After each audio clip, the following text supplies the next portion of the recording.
আসসালামু আলাইকুম। সবাইকে শুভেচ্ছা জানাচ্ছি আমার নতুন একটি ভিডিওতে। আজকে আমি দেখাবো কিভাবে আপনারা পিসিতে একসাথে ২ টি অপারেটিং সিস্টেম ব্যবহার করতে পারবেন। তো আমি ভেন্টয় সফটওয়্যারের মাধ্যমে Windows 11 এবং Kali Linux আমি USB পেন ড্রাইভে আমি বুট করে নিয়েছি। বুট কিভাবে করবেন সেই ভিডিওটা আমার এই চ্যানেলে পেয়ে যাবেন। তো আমি আজকে আপনাদের দেখাতে চলেছি কিভাবে ডুয়াল বুটের মাধ্যমে ২ টা অপারেটিং সিস্টেম ইনস্টল ও ইচ্ছামতো ব্যবহার করতে পারবেন। চলুন শুরু করি। প্রথমেই ইউএসবিটি আমার পিসির সাথে কানেক্ট করে নিচ্ছি এবং রিস্টার্ট করে নিয়েছি এবং এ সময় কিবোর্ড থেকে আমার বুট মেনু কি প্রেস করছি। তো ডিভাইসের উপর ডিপেন্ড করে বুট মেনু বিভিন্ন রকম হয়ে থাকে। তো যদি আপনি আপনার ডিভাইসের বুট মেনু কি কোনটা সেটা যদি না জানতে পারেন তাহলে আপনি ChatGPT থেকে জেনে নেবেন। এছাড়াও গুগল করলেও পেয়ে যাবেন। আমি একটি স্ক্রিনশট দিয়ে দিচ্ছি। তারপর বুট মেনু অপশনটি এলে সেখান থেকে আমার ইউএসবি পেন ড্রাইভটি সিলেক্ট করে নিলাম। এরপর ভেন্টয় বুটে বুট করলে ২ টা অপশন দেখতে পাবেন। আমার এখানে যে অপশনগুলো দেখাচ্ছে এরকম অপশন পাবেন। আমরা প্রথমে উইন্ডোজটা সিলেক্ট করব, কারণ আমরা প্রথমে উইন্ডোজটি সেটআপ করব, এরপর খালি লিনাক্সটা সেটআপ করে নেব। তো উইন্ডোজটা কিভাবে সেটআপ করতে হয় সেটা আপনারা অবশ্যই জানেন। আমি উইন্ডোজটা সেটআপ করা দেখাচ্ছি না, এটা আমি আমার মতো ইজিলি করে নিচ্ছি।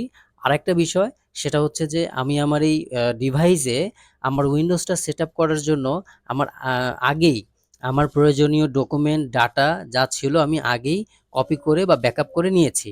আপনাদের যদি কোনো ডকুমেন্ট বা প্রয়োজনীয় যদি ডাটা থাকে আপনারাও ব্যাকআপ করে রাখবেন।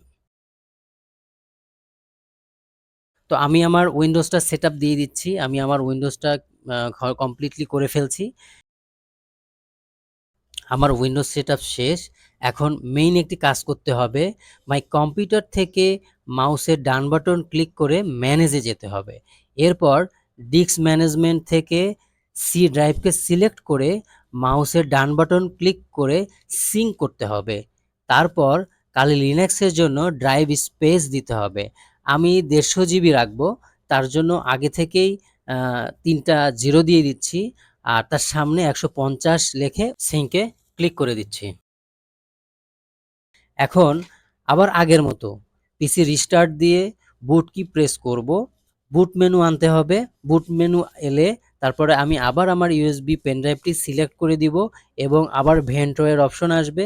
হ্যাঁ, এখন খালি লিনাক্সটি সিলেক্ট করে দিব এবং প্রথম অপশনের মতো নর্মাল মোড সিলেক্ট করে দিলেই খালি লিনাক্স নেওয়ার জন্য তার অপশনগুলো চলে আসবে। এখন গ্রাফিক্যাল ইনস্টল সিলেক্ট করে এন্টার প্রেস করতে হবে। তারপর পর্যায়ক্রমিকভাবে আমার মতো করে নেক্সট করে সামনের দিকে এগিয়ে যাবেন। এখানেও একটি গুরুত্বপূর্ণ বিষয় ভালোভাবে খেয়াল করবেন, সেটা হলো পার্টিশন। আমি যা যা করছি ঠিক তাই তাই করবেন।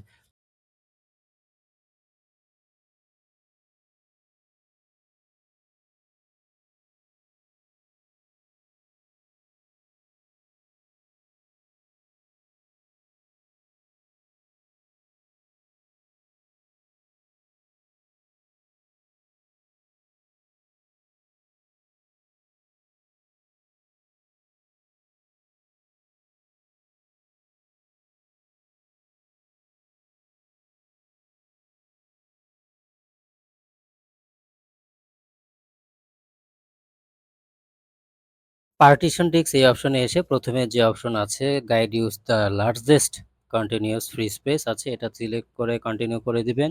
তারপরে এখানে এসে all file in one partition select করে কন্টিনিউ করে দিবেন।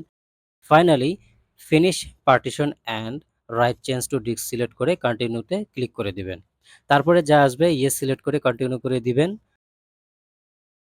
আর সফটওয়্যার ইনস্টলেশনের এখানে যা থাকবে তাই সিলেক্ট কন্টিনিউ, ব্যাস খেলা শেষ।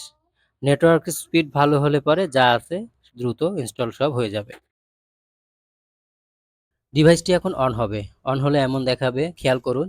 ৪ টা অপশনের মধ্যে প্রথমে আছে কালি GNU, এখানে ক্লিক করলে কালি লিনাক্স ওপেন হবে। আর ৩ নম্বরে উইন্ডোজের বুট ম্যানেজার। এই বুট ম্যানেজার এটা সিলেক্ট করে এন্টার চাপলে উইন্ডোজ অপারেটিং সিস্টেম ওপেন হবে। আমি আবারও দেখাচ্ছি। এখন উইন্ডোজ 11 ওপেন করব। তার জন্য উইন্ডোজ বুট ম্যানেজারটা সিলেক্ট করে এন্টার প্রেস করলাম। ব্যাস খেলা শেষ। এবার আপনারা আসতে পারেন। যদি কোনো প্রশ্ন থাকে তাহলে আমাকে অবশ্যই কমেন্ট করে জানাবেন। আসসালামু আলাইকুম। সবার জন্য শুভকামনা।